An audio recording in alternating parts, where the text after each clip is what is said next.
Assalamu alaikum, this is Albina Agha and you're watching Inside the News. Before I start off with national politics, I really have a serious concern, and this is not my concern. This is a concern of every Muslim across the globe. Not in Pakistan, not in any other Muslim state, but every single Muslim who is living in this whole world. So this is about the whole world basically.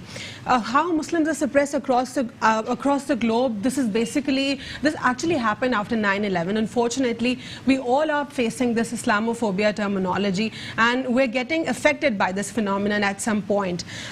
We just saw our Prime Minister Pakistan, Imran Khan. He just spoke on UN General Assembly. He also talked about the Islamophobia over there. But the main issue over there is, when people are judged, they're actually judged on the circumstances they do, the acts or deeds they do. But this just only happens when it's about Islam. People are not judged when they are Hindus, when they're not judged when they are Christians or they belong to any other religion. But if there's any Muslim who's extremist, people call the whole religion as an extremist religion. But let me clear one thing over here. Islam is the religion of peace, and Quran Pak is the final book of God, and it is the sacred book, and God says that He will protect this book by Himself. And we just saw that when recently in Norway, the anti-Muslim and anti-Islamic phobia event was happening over there.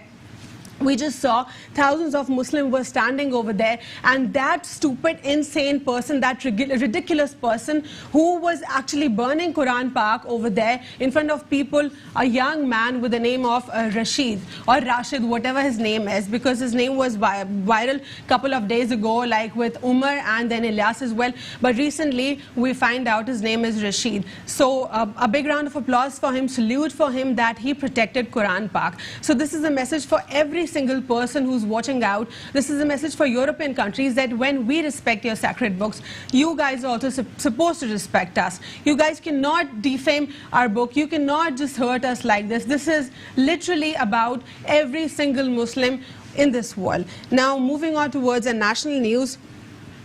जिस तरह इमरान खान साहब कह रहे हैं कि अपना जो किबला है वो दुरुस्त करना पड़ेगा हमें, और किबला दुरुस्त करने के साथ साथ वो ये भी कहते हैं कि महंगाई कब तक कम होगी ये नहीं कहा जा सकता।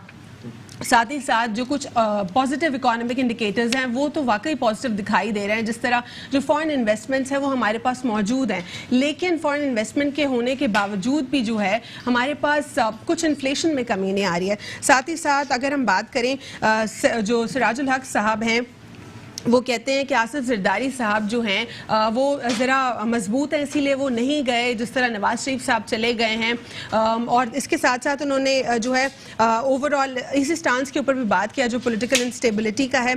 साथ ही साथ महंगाई के ऊपर पूरे मुल्क में अब तक बातचीत हो रही है, और इमरान खान साहब जो हैं वो ये कह रहे हैं कि ये तमाम तर जो एक सिनेरियो है एक फॉरेन फंडिंग केस का, उनके हवाले से उनकी टीम को भी जो है सेटिस्फैक्ट्री रहने का वो कह रहे हैं, इस तरह कुछ नहीं होगा।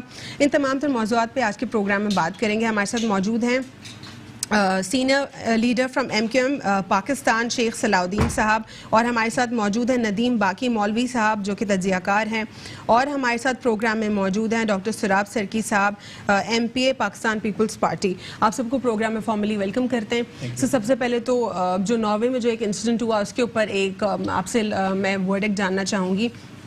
बेसिकली क्यों why are emotions are like always touched, क्योंकि ये बात जो है सबको मालूम है कि हम लोग अपने रिलीजन के हवाले से बहुत ज़्यादा सेंसिटिव हैं, और इस तरह अल्लाह की सैक्रेड बुक को इस तरह डिसरिस्पेक्ट करना ये कौन सा फ्रीडम ऑफ स्पीच है। और जिस तरह वो जो उस शख्स को अरेस्ट कर लिया गया, उस लड़के को जिसने कुरान पाक को डिफेंड किया, फाइनली इतना ज़्यादा पूरी दुनिया में ये इशू वायरल हुआ तो उन्होंने दोबारा उसको रिलीज़ कर दिया। क्या कहेंगे इस पर? बहुत शुक्रिया। बिस्मिल्लाहिर्रहमानिर्रहीम। सबसे पहले तो मैं on behalf of MQM Pakistan भरपूर मजम्मत करूँगा इस वाक़े की जो इंसिडेंट हुआ है, और मैं समझता हूँ कि नॉर्वे के जो लोग जो देख रहे थे, जबकि जैसे आपने अपने नरेशन में ही बताया कि इन फ्रंट ऑफ मतलब पीपल्स कि उन्होंने जिस तरह से चलाया, एक ऐसा वाक़ है जो यकीनन हमारी दिलादारी की गई पूरे दुनिया के मुसलमानों की, और ख़ास तौर पे देखें जबकि हम कुरान पाक को एक ज़ाब्ता हयात कहते हैं, ज़िंदगी के लिए एक ऐसा वो हमें ज़ाब्ता हयात देता है जो हमें आगे चलने के लिए जो है वो एक पूरी एक कोड ऑफ कंडक्ट है। और इसमें सबसे बड़ी बात ये है कि ये वो कुरान है, वो किताब है जो कि तमाम दुनिया के मज़हब इसको मानते भी हैं, और जो जो पढ़ता है और जो जो इसके जिस ज़बान के अंदर उनकी अपने जब ये अपना तर्जुमे के साथ पढ़ रहे होते हैं तो इस पे ईमान लाए बगैर रहते नहीं हैं। तो ऐसे मौके के ऊपर जबकि इस वक्त जो है इस वक्त पूरे दुनिया के अंदर जब इस्लाम जो फैल रहा है तो इसको एक तो इस्लामिक फोबिया का शेख साहब एक पढ़ा लिखा शख्स जो है वो तो किसी एक नॉर्मली किसी आर्टिकल को भी इस तरह जलाना पसंद नहीं करेगा। वो ये कहेगा कि किसी की मेहनत है, अल्फाज है और अदब है, इसका इस इल्म का अदब करना है हमने, और इस तरह सैक्रेड बुक के साथ करना ये कितना ब्रूटल है। और आपको क्या लगता है कि पाकिस्तान ने जो नॉर्वेजियन जो एम्बेसडर उनको बुलाया, उनसे बात की, काफ़ी है इतना? नहीं, मैं समझता हूँ देखें कि इस वक्त जिस तरह एक्ट आया वो थोड़ा लेट भी हुआ है और प्राइम मिनिस्टर का बयान भी आया। मैं बिल्कुल जो भी बयान इसके ऊपर आए हैं हमारे पाकिस्तान की तरफ से, हुकूमत पाकिस्तान की तरफ से, और ख़ास तौर पे जब उसके जो एम्बेसडर्स जो बुलाया गया है सारी बातचीत हुई है, तो देखिए एक ही रिकॉर्ड कराने की हद तक तो हमने बहुत पहले भी बहुत सारी चीज़ें की हैं जिसपे हुज़ूर वसल्लम के खाकों पे भी हुई, लेकिन वो रुकवाया है। अच्छा, वो इमरान खान साहब ने रुकवा दिया था। अच्छा, वो जो है वो कॉन्टेस्ट होने जा रहा था। जी, बहुत ज़्यादा जो है वो ये जो मामलात हैं जो इस वक्त जो यूरोपियन कंट्रीज़ के अंदर जो इस किस्म के लोग हैं जो वक्तन फ़वक्तन जो हरकतें करते हैं, तो देखिए मैं समझता हूँ कि जो आलमी ताकतें भी हैं, चाहे वो हम तो कहते हैं कि भाई जो यूएनओज़ हैं ये इसको एक्शन लेना चाहिए इस बात के ऊपर उन तमाम ममालिक को कि भाई हर मज़हब का, हम तो कहते हैं कि हर मज़हब का एहतराम होना चाहिए, हर किताब का एहतराम होना चाहिए। जब हम एक किसी भी कागज़ को जो है गिरते हुए देखते हैं तो उसको भी उठा के रखते हैं अगर कोई चीज़ लिखी हुई होती है। तो जैसा कि आपने कहा कि बड़ी मेहनत होती है, सब कुछ होता है, लेकिन ये कि जो ख़ास तौर पर इल्हामी किताबें हैं जो कि डायरेक्टली अल्लाह ताला की तरफ से जो है नाजिल की गई हैं, उन किताबों की अहमियत तो बहुत ही ज़्यादा, तो इसका तो बहुत ज़्यादा एहतराम करना चाहिए। तो और अगर हमने सिखाना अगर ये यूरोपियन कंट्रीज, अमेरिकन कंट्रीज अपने आप को बहुत एजुकेटेड कहती हैं, बहुत ज़्यादा तालीम याफ्ता होने के बावजूद अगर ये हरकत करें तो ये तो मैं समझता हूँ कि फिर उनका वो पढ़ना लिखना सब जो है ना बेकार है। नदीम मौलवी साहब, इस तमाम के सिनेरियो के ऊपर नॉर्वेजियन एम्बेसडर को बुलाने के बाद जो है पाकिस्तान की तरफ से हुकूमत की जानिब से ये भी कहा गया है कि वो यूएन में इस मामले को लेकर जाएंगे। और क्या इनिशिएटिव हम इस तमाम तर इशू के ऊपर ले सकते हैं, या कोई प्रोडक्टिव बात आप इसमें बताना चाहते हैं? और सबसे अहम बात जो बहुत ज़्यादा जब मैं बहुत ज़्यादा क्यूरियस हूँ जानने के लिए, मौलाना साहब ख़ुद को मौलाना कहते हैं और कहते हैं कि वो ख़ुद को इस्लाम के डिफेंडर, सो कॉल्ड डिफेंडर कहते हैं, तो इस तमाम तर इतने सीरियस कंसर्न पर क्या कोई उनका एक स्टेटमेंट आया, प्रोडक्टिव स्टेटमेंट, जहां पे उन्होंने इस तमाम तर सिनेरियो को कंडेम किया हो? क्या सिराजुल हक साहब ने इस तमाम तर मामले पर बात की? कौन से हमारे किस पॉलिटिशियन ने इस मामले को सीरियस लिया? देखें, इससे पहले कि मैं किसी इंसान के बारे में बताऊं, अल्लाह पाक ने खुद ने फरमा दिया है सुम्मुन बुक्मुन उम्युन, ठीक है? कुछ लोग गूंगे हैं, बहरे हैं, अंधे हैं, ये दीन से गाफिल रहेंगे। इनको जितना भी दीन सिखा दो उनको दीन की अहमियत नहीं पता, और उनके लिए इस दुनिया में और आखिरत में अजाब है, ठीक है? ये तो अल्लाह पाक ने फरमा दिया है कि अंधे गूंगे लोग हैं। पर उसके बरक्स आप देखें कि डेनमार्क में एक नया कानून पार्लियामेंट में पास हुआ है कि अगर किसी ने कुरान शरीफ की बेहुरमती की तो उसे सजा दी जाएगी, उसे बाकायदा जेल होगा। डेनमार्क में भी आपको पास्ट एक्सपीरियंस याद होंगे। ये मैं इसी मौजू की तरफ आ रहा हूँ कि अल्लाह पाक किस तरह से देखेंगे, किस तरह से वो डेनमार्क जहां पे बेहुरमती हुई थी, आज उस डेनमार्क में कानून पास हो गया और पार्लियामेंट में। तो ये अल्लाह के निजाम को छेड़ना हमारी औकात नहीं है, हम तो सोच भी नहीं सकते। और जो ये काफिर या कुफार जिसे मैं कहूंगा है, कुफार के लिए मैंने कहा इसके लिए तो खास एक आयत उतर गई थी कि इन काफिरों के लिए हमारी दीन जो है ना जी, हमारा दीन ये सिखा रहा है कि हम ऐसे मिसाल बन जाएं।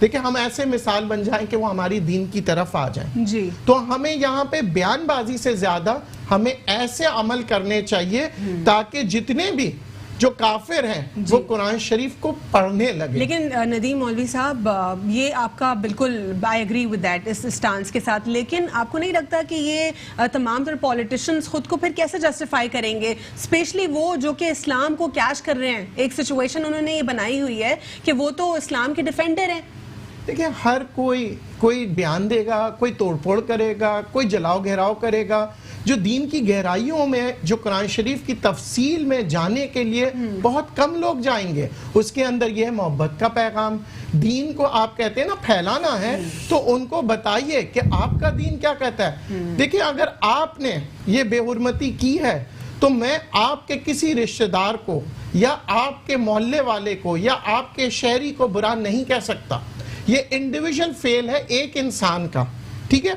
और अगर वो तमाम मुल्क ये कर रहा है तो फिर हमारे जो सरबराह है उनका काम है फतवा देना। जो वो जहाद का कह सकते हैं, वो जंग का कह सकते हैं, वो बाइकआउट का कह सकते हैं। ये इंसान हम लोगों का काम नहीं है कि हम हर आदमी रोड पे उतर के चले आए।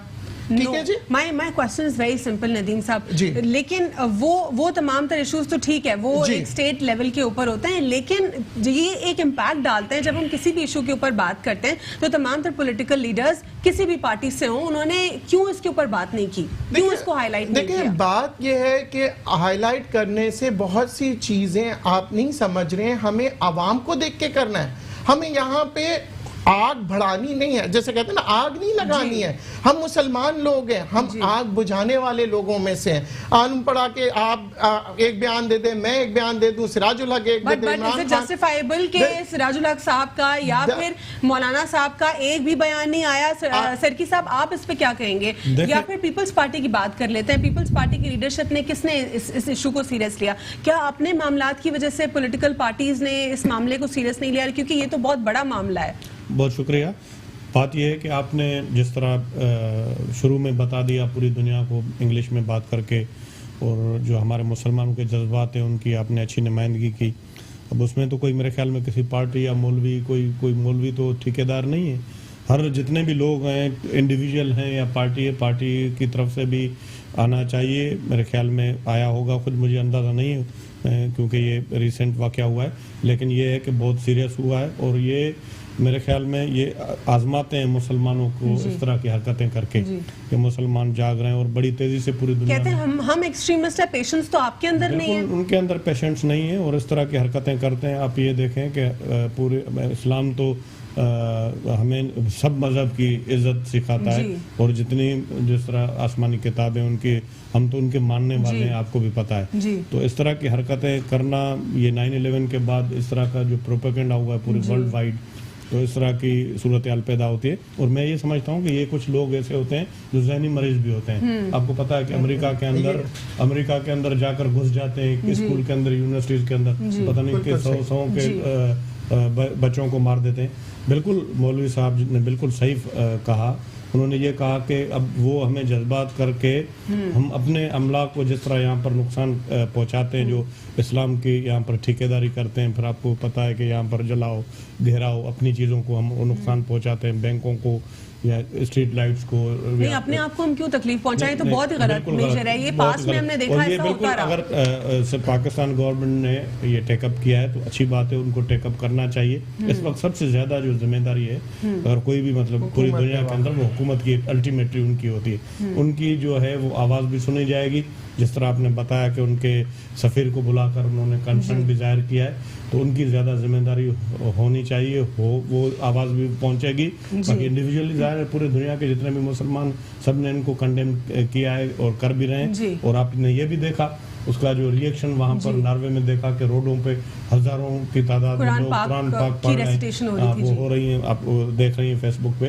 तो ये बड़ी ज्यादती है, लेकिन ये है कि इसको सीरियसली टेकअप किया जाए। जिस तरह नबी करीम सल्लल्लाहु अलैहि वसल्लम के खाकों का जो वाक़या हुआ था, सीरियसली टेकअप किया। बिल्कुल वो आपने बताया कि वो नॉर्वे में कानून बन गया और पूरी दुनिया के अंदर कानून मौजूद हैं। बड़े अफसोस की बात यह है कि पूरे वर्ल्ड वाइड जितने भी एग्जीक्यूशन नहीं वो करते हैं, वो आज़ादी के इज़हार के हिसाब से या कोई और उसका बहाना बना के मिसयूज करके।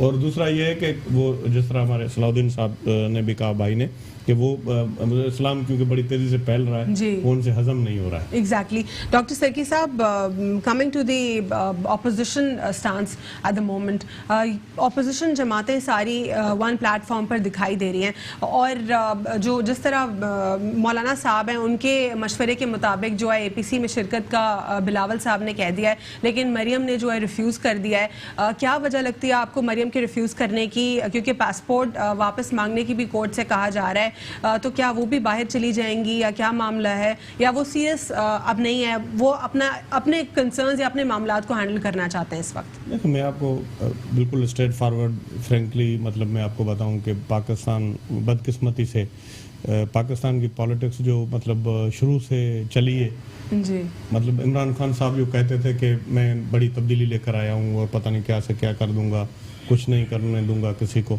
अल्टीमेटली जहाँ से हम शुरू हुए थे वहाँ पर आकर इस वक्त जो आज की तारीख में यहाँ पर बैठे हुए हैं सेम पोजीशन है। अब ये आप खुद देखें, अंदाज़ा लगाएं कि एक आदमी, पहले भी आपको पता है यहाँ पर यह हुआ था कि मियां मोहम्मद नवाज शरीफ साहब को कहा था कि उन्होंने तैयार हाईजैक किया है और ये भी इनको पूरी मतलब सेंटेंस भी हो गया था कि इनको पूरी उम्र कैद भुगतनी पड़ेगी। फिर आपने देखा कि यहाँ पर ये फिर जहाज पे चढ़ के फिर चले भी गए बाहर, फिर यहाँ पर आए अल्हम्दुलिल्लाह खैर से, फिर प्राइम मिनिस्टर पाकिस्तान बन गए।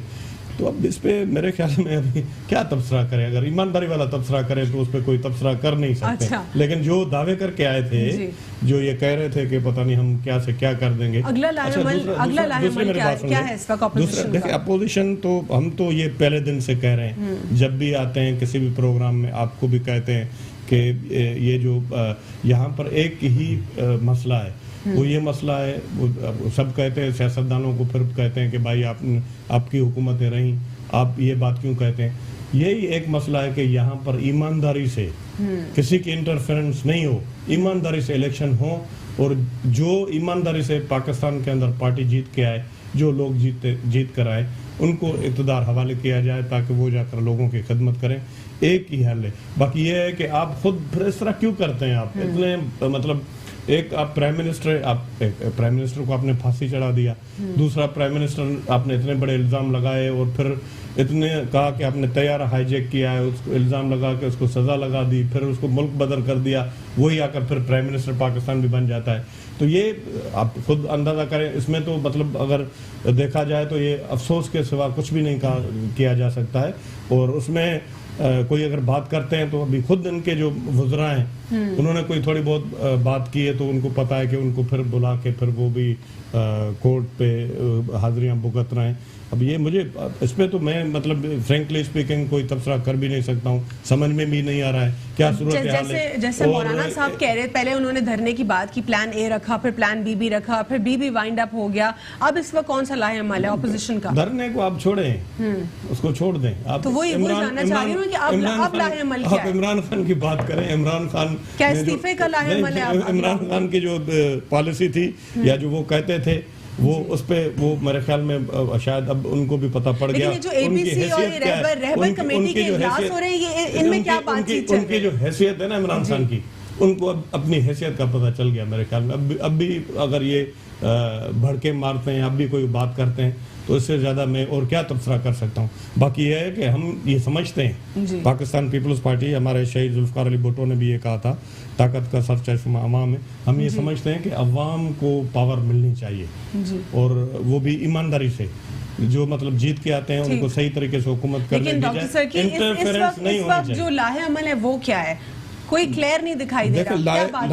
लाहेअमल आप देख रहे हैं, सबका अपना अपना लाहेअमल है। अच्छा, सबका अपना अपना लाहेअमल है। आप खुद आपने तबसरा कर दिया, अब मैं क्या कह सकता हूँ उसमें। हमारा जो लाहेअमल तो यही है कि हम तो ये समझते हैं कि यहाँ पर इंसाफ हो और सही इलेक्शंस हो और यहाँ पर लोगों को, सही लोगों को जो पार्टी जीत के आती है उसको सही तरीके से मौका मिलना चाहिए, इंटरफेरेंस नहीं होनी चाहिए।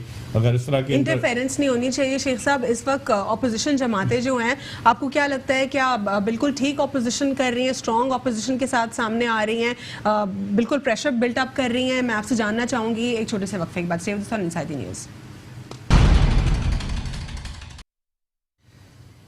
Welcome back after break. नाज़रीन, ब्रेक से कबल मैं सवाल छोड़कर गई थी शेख साहब के लिए कि इस वक्त जो अपोजिशन जमातें हैं वो तमाम तर वन प्लेटफॉर्म पर तो दिखाई दे रही है, लेकिन उनकी अपोजिशन क्या वाकई प्रोडक्टिव है और क्या प्रेशर बिल्टअप कर पा रही है हुकूमत के ऊपर? देखें, इसमें जो सबसे अहम बात है वो ये है कि तहरीक इंसाफ की गवर्नमेंट, अगर ये तहरीक इंसाफ की गवर्नमेंट सही डायरेक्शन पे चले तो मेरे ख्याल में फिर अपोजिशन इतनी फाल नहीं हो सकती। इस वक्त जो मौजूदा पोजीशन है वो ये है कि आपकी इकॉनमी बस्ट होती जा रही है और आइंदा 2-3 महीने में जो फिगर्स आ रही हैं वो और भी ख़तरनाक आ रही हैं। ऐसी सूरत हाल में तो फिर किसी न किसी को आगे आना होगा। ठीक है, मौलाना साहब की एक अपनी स्ट्रेंथ थी जो लेके आए, वो मैं समझता हूँ कि बहुत बड़ा काम किया उन्होंने कि कम से कम एक फुल तरीके से उन्होंने एक्सीलेटर ज़रूर दबाया। ठीक है, मामलात होते हैं इस तरह के जहाँ पीछे भी हटना पड़ता है, आगे भी जाना पड़ता है। प्लान ए उनका था, मैं समझता हूँ मजबूत तरीके से उन्होंने अपने प्लान ए को कामयाब बनाया। प्लान बी भी उनका चला है और उसके बाद प्लान सी भी चल जाएगा। लेकिन हमें देखना ये है कि देखें, बीइंग ए कोalition पार्टनर, हम तो कोalition के अंदर इस वक्त हमारी सबसे बड़ी मजबूरी ये है कि हम निशानदेही ज़रूर कर सकते हैं लेकिन हम उनके खिलाफ रोड पे नहीं आ सकते। हम कहा जा रहा है कि कहीं कहीं पे आप ही ने फंसाया है। हाँ, फरोग नसीब साहब की बात करें। जैसे डॉक्टर साहब ने फरमाया था कि इलेक्शन जो है साफ शफाफ होने चाहिए। सबसे पहला जो वो है स्टेप, आपका नंबर 1 स्टेप जो होता है, तो इलेक्शन तो यकीनन बहुत अच्छी पोलिंग हुई पूरा दिन, कोई मसला नहीं, लेकिन उसके बाद जो काउंटिंग हुई वो नहीं हुई पूरे पाकिस्तान के अंदर। ये काउंटिंग अगर सही हो जाती तो शायद हो सकता है कि ये इस वक्त आपके पास डिफरेंट सिनेरियो होता जी। अच्छा, अब सिनेरियो एकदम ये रिगिंग का कुछ प्रोसेस कल पढ़ रही थी तो फिर मुझे बहुत हैरानी हुई। पहले मेरे दिमाग में एक परसेप्शन था कि अगर हम बायोमेट्रिक करते हैं या टेक्नोलॉजी का इस्तेमाल करते हैं, सॉफ्टवेयर के थ्रू इलेक्शन कराते हैं तो कम्प्लीटली ट्रांसपेरेंट होगा। पर आई गॉट टू नो कि तब भी हो सकती हैं चीटिंग्स, और ये तो चीटिंग का जो एक फेज है वो तो कभी खत्म हो ही नहीं सकता। Bogus voting, rigging. Sir, Obama के साथ क्या हुआ था? ओबामा को देखे ना, वो वोट किसी ओबामा को दिया जा रहा है लेकिन उनके राइवलरी के पास मैंने एक बात कही कि सब सिंसियर हो जाएं और ईमानदारी हो, बस। जब कोई तो अगर हर डोमेन सीरियस होगा, हर बंदा, हर डिपार्टमेंट, सब अगर नहीं होंगे तो फिर मैं आपको एक मिसाल देता हूँ। देखिए, कराची के अंदर एक सीट थी NA245 जिसमें 90 आता है। ठीक है, इसमें एक बाई इलेक्शन हुआ था। उस बाई इलेक्शन के अंदर इमरान खान साहब खुद यहाँ पे आए थे और आपके जो मौजूदा गवर्नर हैं इस वक्त, ये वहाँ पे कॉन्टेस्ट कर रहे थे। उस पर हमने बड़े तबसरे किए थे। अंदर बाहर फौज थी जी। उसके बाद भी हम वो सीट जो है 1 लाख वोटों से जीते थे। बाई इलेक्शन के अंदर 1 लाख वोट शायद पूरे पाकिस्तान में अभी तक के नहीं पड़े। ये वाहिद वो सीट थी, उसी सीट से मुझे हराया गया इस दफा। अच्छा, नहीं, मैं 2018 मतलब 18 का जो इलेक्शन हुआ उसमें जो है मुझे जो सीट लेनी है। ये बिल्कुल सलाउद्दीन साहब उनके साथ बैठे हुए मैंने असेंबली में भी स्पीच की थी।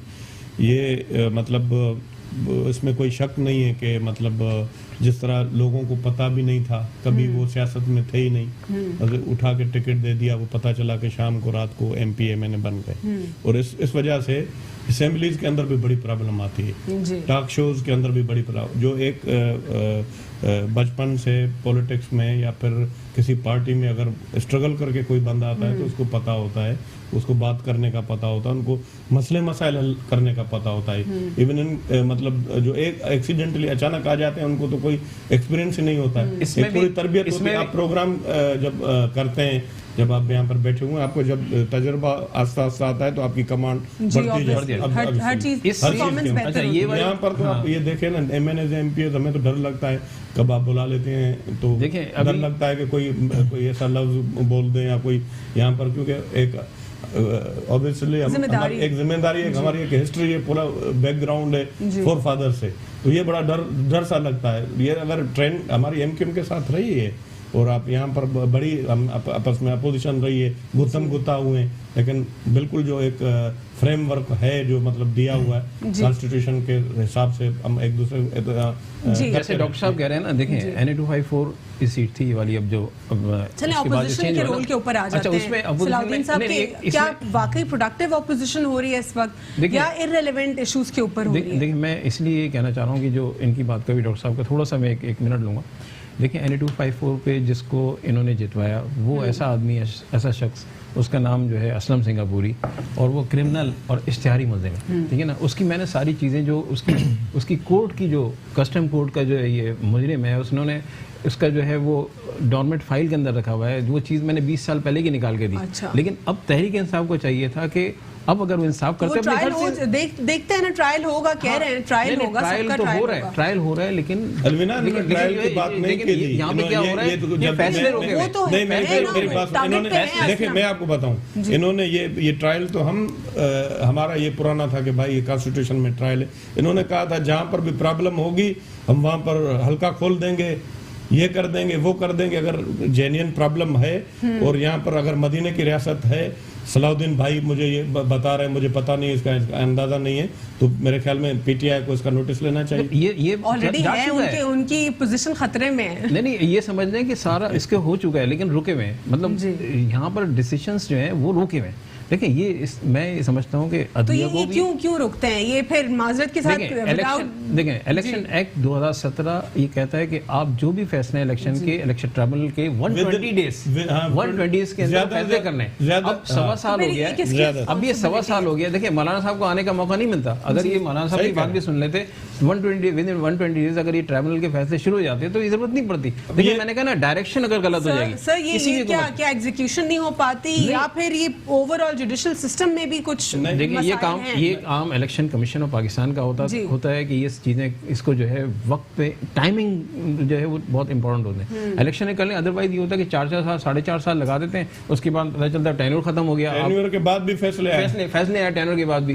ये 5 साल रही पूरी, मतलब प्रोसीडिंग चली, 5 साल के बाद पता चला कि वो जो जीता हुआ था वो हारा हुआ था, जो हारा हुआ था वो जीता। इस तरह के भी फैसले आए। ये तो फिर ये किसका फेलियर है नदीम साहब? क्या ये सवाल था ना आपका अपोजिशन का। देखिए अपोजिशन को ये मौके खुद दे रहे हैं। मैंने कहा ना कि ये डायरेक्शन अगर इनकी सही हो, नहीं तो अपोजिशन की डायरेक्शन दुरुस्त है इस वक्त। देखिए ठीक मसाइल के ऊपर बात कर रही है। अपोजिशन तो हमेशा अपोजिशन ही किरदार अदा करेगी, वो तो ठीक है। अब लेकिन नहीं हुकूमत का काम होगा और एक होगा नेगेटिव क्रिटिसिज्म। नहीं, हुकूमत का काम ये होता है कि साथ लेके चलें अपोजिशन को। देखिए इससे पहले भी मैं 2 टेन्योर गुजार चुका हूँ पार्लियामेंट के अंदर।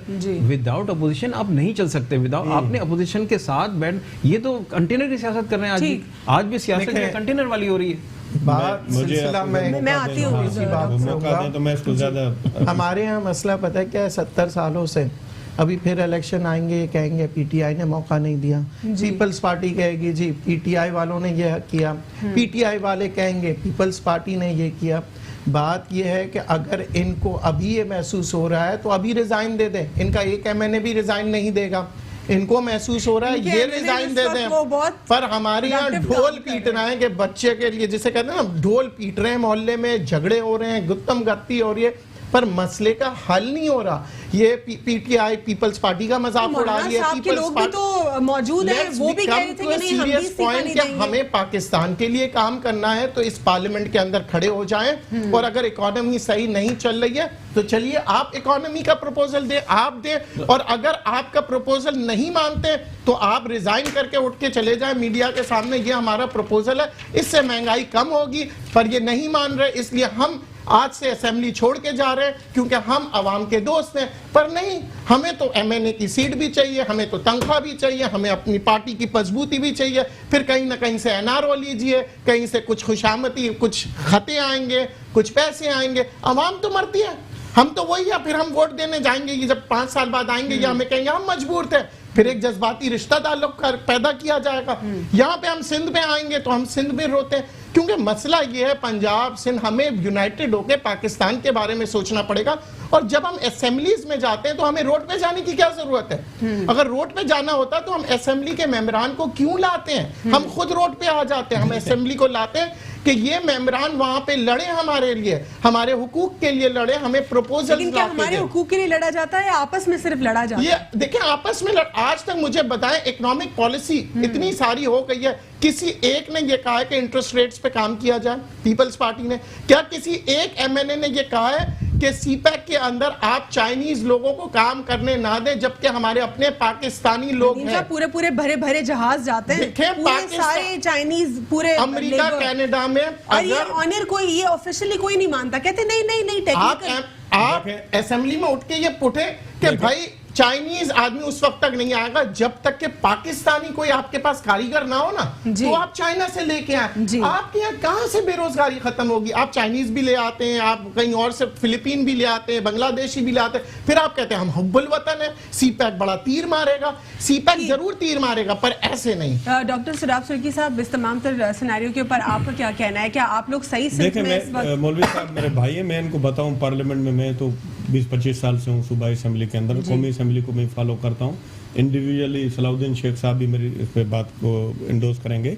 लोग बात करते हैं, जो भी आपने बातें की इंडिविजुअली कुछ लोग करते हैं, सब नहीं करते हैं, बिल्कुल करते हैं, और ऐसी बात नहीं है कि नहीं करते हैं। अच्छा, दूसरा ये है कि पहले जो जितनी भी पार्टीज थी उन्होंने ये खुद इन्होंने इतना वायवेला मचाया पीटीआई ने कि इंसाफ नहीं मिल रहा है, ये कहा ना कि हल्के खोल दें 4-5, मैं तो सब खोल दूंगा, इमरान खान साहब ने ये कहा। अब अल्लाह ताला ने उनको मतलब कैसे भी अब एक उनको मौका मिला है और ये तब्दीली भी लाना चाहते थे। जो खराबियां हैं आपको पता है, या सुप्रीम कोर्ट तक गए, इन्होंने धरना दिया 126 दिन का, लेकिन अब तो सारे इख्तियारात उनके पास हैं और अपोजिशन उनके साथ कोऑपरेट करने के लिए तैयार है अच्छाई के लिए, लेकिन वो नहीं कर रहे हैं। आपको पता है कि इन्होंने बल्कि उल्टा गैरकानूनी काम कर रहे हैं। इलेक्शन कमीशन के 2 जो मेंबर हैं, जो आइन के अंदर तरीक़ेकार दिया हुआ है कि वो कंसर्न करके लीडर ऑफ द अपोजिशन से, जिस तरह सलाहुद्दीन साहब कह रहे हैं, विदाउट ये कोई बादशाह तो नहीं है या किसी का कोई, इवन आजकल जितने पूरी दुनिया के अंदर बादशाह हैं उन्होंने भी शूराज बनाई हैं, वो भी डिस्कशन करके फिर फैसले करते हैं। इस तरह नहीं होता है। अच्छा, अब ये हम तो पहले पुराना निज़ाम था, जो भी था हम भुगत रहे थे, जिस तरह भी चल रहा था उसमें MQM भी थी, पीपल्स पार्टी भी थी, लेकिन ये अब आए तो अब ये तो कोई आइडियल चीज लेकर आए ना। देखिए, वजीर आजम साहब ने एक बार फिर सिंध के सूबे को क्रिटिसाइज किया। वो कहते हैं कि सिंध में उनकी हुकूमत नहीं है और इसीलिए वो सिंध में कोई भी चेंजेस नहीं ला सकते, और महंगाई का जो है इसीलिए इतनी महंगाई भी ज्यादा है। मैं आपको बताऊं कि वो सिंध की वजह से महंगाई ज्यादा नहीं, वो कह रहे हैं सिंध के प्रोविंस में इसीलिए बहुत ज्यादा महंगाई है क्योंकि उनकी हुकूमत नहीं है और वो उसमें चेंजेस नहीं ला सकते। मैं ईमानदारी से आपको बता रहा हूँ, अब दूसरे जो कोई सीनियर हैं जो पार्लियामेंट के अंदर, पूरे पाकिस्तान के अंदर जितने भी गवर्नमेंट्स हैं, आप बिल उठा कर देख लें, आप गवर्नेंस उठा कर देख लें, आप लॉ एंड ऑर्डर उठा कर देख लें, एक बड़ा शहर बता दें। लेकिन क्या कराची नॉट कंप्लीट सिंध, कराची में भी शुरू से इन्फ्लेशन आपको दिखाई दिया, हमेशा से कराची में इन्फ्लेशन होता है। कराची अगर खुदा न खास्ता, हम तो लकी हैं कि हमारा सिंध का कैपिटल है, खुदा न खास्ता कराची की सूरत लाहौर के अंदर कराची होता और इस तरह समंदर और इस तरह की सूरत होती, वहां पर भी इतनी बड़ी प्रॉब्लम्स होती, उसको एड्रेस करेगी फेडरल गवर्नमेंट। सारे जितने भी फंड्स जाते हैं, आपको पता है पूरे पाकिस्तान के, लेकिन फेडरल गवर्नमेंट उन्होंने क्या किया, उनसे भी तो आप पूछे ना।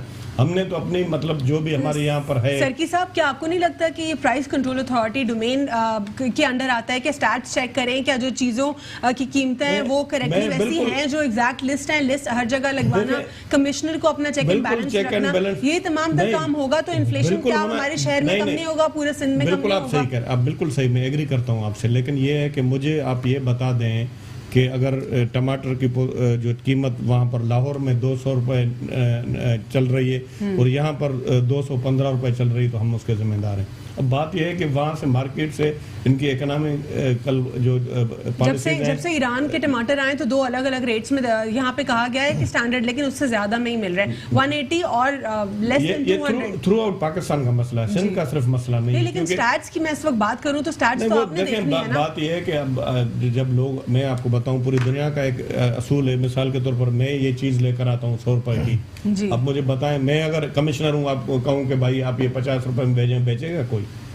देखिए, लिस्ट तो एग्जीक्यूट करेंगे ना आप, और वहां से आप देखेंगे ना कि क्यों इतना ओवर प्रॉफिट लगाया जा रहा है। पॉलिसी नहीं गवर्नमेंट की, जिस तरह हमारे सलाहुद्दीन भाई साहब ने कहा, मौलवी साहब ने कहा, कोई पॉलिसी नहीं है और सूरत हाल ये है कि आपको डिफरेंट सिंध से एमपीएस जा रहे हैं, जो सूबाई असेंबली के मेंबर्स जा रहे हैं, वो कह रहे हैं कि कहीं पर कोई लिस्ट नाम की चीज ही नहीं है, यानी कि पीपल्स पार्टी काम ही नहीं कर रही। नहीं, पाकिस्तान पीपल्स पार्टी जो काम कर रही है वो पूरे पाकिस्तान से, अब जितने भी आप देख लें इंडिकेटर्स जो आए हैं, खुद अभी वहाँ पे सबसे बेहतर काम पाकिस्तान पीपल्स पार्टी यहाँ पर जो अभी मौजूद है। मैं ये नहीं कहता हूँ आइडियल, मैं ये नहीं कहता हूँ, वेल एक्सपीरियंस वहाँ पर टीम में, यहाँ पर वेल एक्सपीरियंस चीफ मिनिस्टर हैं, आप उनको देख रही हैं, हर जगह जा रहे हैं, और आप कंपेयर करें पूरे पाक, अभी तक तो उनसे बीआरटी नहीं बन रही है, जो कि पहले उनको करनी थी इलेक्शन से पहले, उन 1-2 बसें लाकर उन्होंने इफ्तिताह किया। हमारे इतने इवन ये सब हमने पीपल्स पार्टी और एमक्यूएम ने मिलके जोर लगाया था यहाँ पर, जो यहाँ पर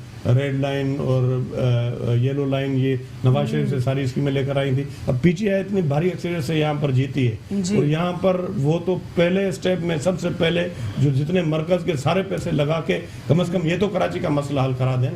बाकी जो हमसे जिम्मेदारी है, जो हमारी सिंध गवर्नमेंट की, हमसे, वो हमसे ज़रूर पूछें, हम उसके जवाब देने के लिए तैयार हैं। लेकिन अपनी तो जिम्मेदारी पूरी करें ना। पूरे बजट के अंदर अभी आपने पूरा बजट देखा है इनका, उन्होंने बजट के अंदर जिस तरह पूरी स्कीमें दी हैं पाकिस्तान पे, वहाँ पर सिंध को कितनी स्कीमें उन्होंने दी, ये तो पूरा सारा सामने आ जाता है। बाकी ये सिर्फ इस बुनियाद पे कि यहाँ पर मिसाल के तौर पर फॉलोअर्स ज़्यादा पीपल्स पार्टी के, MQM के, इसको रगड़ा देना है, इससे लोग भी समझते हैं कुछ फायदा नहीं होगा, PTI को उल्टा नुकसान होगा। ठीक, सलाउद्दीन साहब, CPAC को क्या कंट्रोवर्शियल हमारे मुल्क में हमेशा से बनाया गया है, और अब क्या आपको लगता है कि इंटरनेशनल जो कम्युनिटी है वो भी कुछ कॉन्स्पिरेसीज करने की कोशिश कर रही है? अमेरिका की इस वक्त मिसाल ले लेते हैं।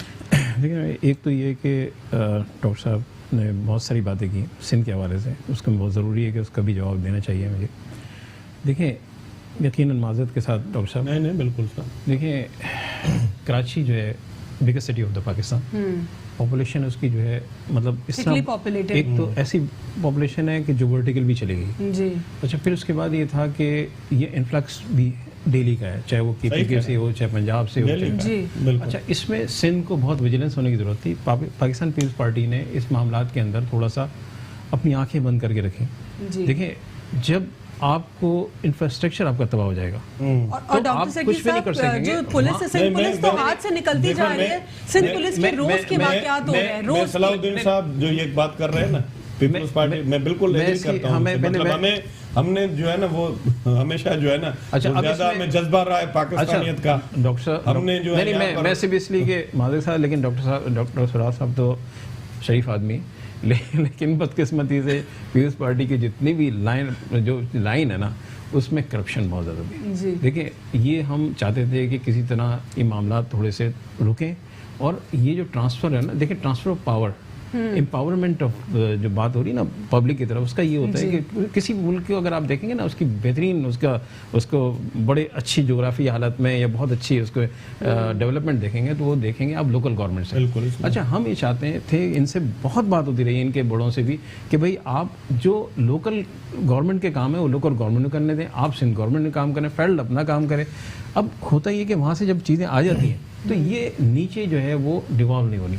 अगर डिवॉल्व हो जाती है तो आज हमें ये इतनी प्रॉब्लम नहीं होती है। देखें, अगर एक जगह, जैसे ये हम यहाँ पे इस जगह बैठे हुए हैं मस्जिद सेंटर के अंदर, अगर इधर की आबादी अगर पहले 5000 की थी, अब ये 50000 हो गई, तो इसका इंफ्रास्ट्रक्चर तबाह होगी। अब चाहे उसकी पाइपलाइन देख लें, चाहे पानी की, चाहे बिजली की, तमाम चीज़ों की बढ़ गई है ना ये सब चीज़ें। अब जब हमें ये चीज़ें ज़्यादा मकदार में चाहिए तो उसके लिए हमें पीछे बैकअप करना होता है। हम पूरा बैकअप दे नहीं पा रहे हैं। अच्छा, अब उसके लिए सिंसियरिटी की ज़रूरत है। देखिए, ये हमारा मुल्क है, हमारा सूबा है, हमारा शहर है, हमने ही बनाना है, हमने मिलजुल के करना होगा काम, और हमें सिंसियरिटी के साथ करना होगा, तो फिर हम कर सकते हैं। इसी तरह वफाक का जो बजट होता है ना, हम ज़्यादातर क्या करते थे, PSDPs के अंदर जो हम बजट को ऐड करते थे अपने जितने प्रोजेक्ट्स के थे, उसमें कोशिश ये होती थी कि जैसे हमें जो है इस वक्त जैसे हम यहाँ पर पावर की बात करते हैं, पावर जनरेशन की बात करते हैं, हम KE को दिया हुआ है। अब ये सिंध गवर्नमेंट से मैं कहूँगा, अभी यहाँ बैठे हुए ये बताएं कि भाई इनको किस टर्म्स एंड कंडीशन पे दिया हुआ है, इन्होंने कितनी जो है पैदावार बढ़ाई अपनी इस दौरान, जनरेशन तो कुछ है ही नहीं, और फेडरल ने दिया है। लेकिन इस बात के ऊपर सुबह भरपूर तरीके से जो है फेडरल के पास बैठे थे, नेपरा और दीगर लोगों हम लेके बैठे थे। सर, आप बिल्कुल सही सर, पहले आप ही की हुकूमत में मोहल्ला कमेटी बनती थी और बगैर पैसे के भी काम होता था, पर आज आप लोग इंतजार करते हैं कि वहां से पैसे आएंगे, कुछ मुझे मिलेंगे, कुछ लगाएंगे, कुछ करेंगे, तो फिर आज कराची का वो हाल है कि ना आप ओन कर रहे हैं ना ये ओन कर रहे हैं। मसला तो कराची वालों के साथ है। नहीं भाई, पैसा नहीं आ रहा। अगर फर्ज करें एक डिस्ट्रिक्ट, मैं आपको एग्जांपल दे रहा हूँ, मैं इस वक्त बल्दियात को अब खुद 6 महीने से देख रहा हूँ। जिसकी वजह ये है कि मुझे पार्टी ने हेड बनाया है कि इन तमाम चीज़ों की मॉनिटरिंग करके आप रिपोर्ट दें। मैं रिपोर्ट ही बना रहा हूँ। अगर एक डिस्ट्रिक्ट के अंदर OZT जो OZT जो आता है हमारे पास, ऑक्ट्राइज जिला टैक्स, अगर फर्स्ट करें कि 22 करोड़ एक डिस्ट्रिक्ट में आ रहे हैं तो 20 करोड़ तो सैलरी में चले जाता है, 2 करोड़ बचते हैं, उसको फिर पूरे उसके आपके टाउन्स में तकसीम करना बहुत मुश्किल है। अच्छा, अब कुछ ओन रिसोर्सेज से पैसा जो है जनरेट करना होता है इनको, लेकिन यहाँ पे डायरेक्टरान जितने बैठे हुए हैं, जितना ब्यूरोक्रेसी बैठी हुई है, ये चीज़ें उन्होंने अपने हाथ में रखी हुई है। ये देते नहीं है उनको, क्या नाम है, इलेक्टेड जो भी नुमाइंदा होता है, जिस वक्त इलेक्टेड नुमाइंदे को चीज़ें देंगे, लेकिन हमें पता है ये मसला कैसे मैं आपको बता दूं, अर्ज कर दूं मैं आपको, ये ऐसे रिजॉल्व होगा कि हम जितने भी स्टेक होल्डर्स हैं अभी हम पार्टी में भी डिस्कशन होती रहती है, इसको लोकल गवर्नमेंट को ज्यादा स्ट्रेंथन करेंगे। लेकिन वफाक तो बार बार यही कह रहा है कि 18th वो जो अमेंडमेंट हुई है उसके बाद जो है ऑब्वियसली प्रोविंस के पास अपने राइट्स मौजूद है। देखिए 18 अमेंडमेंट मैं आपको बताऊं, हम मिसाल के तौर पर ये जो हमारे एमक्यू वाले कह रहे हैं, ये कह रहे हैं कि सिंध गवर्नमेंट हमें सही पैसे नहीं दे रहे जी। चलो मैं एग्री करता हूँ, पैसे नहीं दे रहे हैं मिसाल के तौर पर, अगर हम इनको पैसे नहीं देंगे तो काम कैसे चलेगा। इसी तरह 18 अमेंडमेंट हो गई, जो हमारा शेयर बनता है वो पैसे तो दे देना, फिर हम आगे अपना जो लोकल गवर्नमेंट है या पूरा सिस्टम को चलाएं, उनको तो वो हमें पैसे नहीं दे रहे हैं। वो नेशनल फाइनेंस कमीशन का होता है, अगर ये भी सिंध गवर्नमेंट खुद अपनी रिव्यू करे तो। जिस तरह नेशनल फाइनेंस कमीशन होता है इस तरह सिंध का फाइनेंस कमीशन होता है। हम बैठ के इंशाल्लाह ताला, ये पहले अब रेजोल्यूशन भी आया सिंध असेंबली के अंदर, बैठ के जो ये इश्यूज हैं, बिल्कुल मैं जब भी मैं जाता हूँ किसी भी चैनल पे तो पॉजिटिवली हमेशा मैं ये कहता हूँ कि ये रिजॉल्व होना चाहिए। और अब अगर ऊपर से कम आते हैं, अगर आपका शेयर जो भी बनता है किसी भी टाउन का या जिले का ऊपर से कम आता है तो कर्टेल कर दें, ठीक है, लेकिन ये होना चाहिए। ठीक है। वन लाइन बता दें मौलवी साहब कि क्या सीपैक को कंट्रोवर्शियल इंटरनेशनली भी बनाने की कोशिश हो रही है?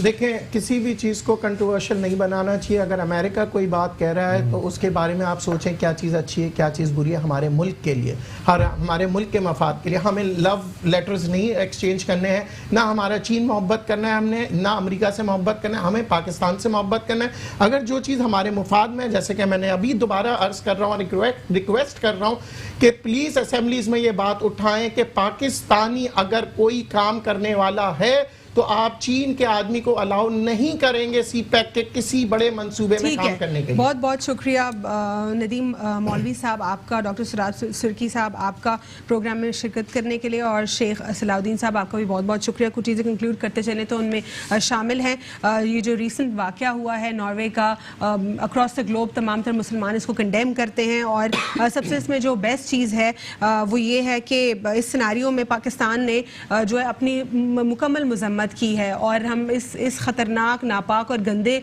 जो इंसिडेंट है इसके ख़िलाफ़ खड़े हुए हैं। और दूसरा इसमें जो एक डेवलपमेंट है वो ये है कि जिस तरह डेनमार्क ने जो है लॉ पास कर दिया है फॉर कुरान प्रोटेक्शन, और हम उम्मीद करते हैं कि तमाम तर जो लोग हैं वो हमारे जज्बात को समझेंगे, and not even a single Muslim, non Muslim basically would try to hurt our sentiments, because we respect all of the books over here, even apart from the sacred books, we respect your book, whatever religion is yours, we will not disrespect you. This is what our religion has taught us, and we actually expect the same from you, that do not harm us, do not hurt us, and this is what Islam teaches us. That's all for today. Allah Hafiz and God bless you all.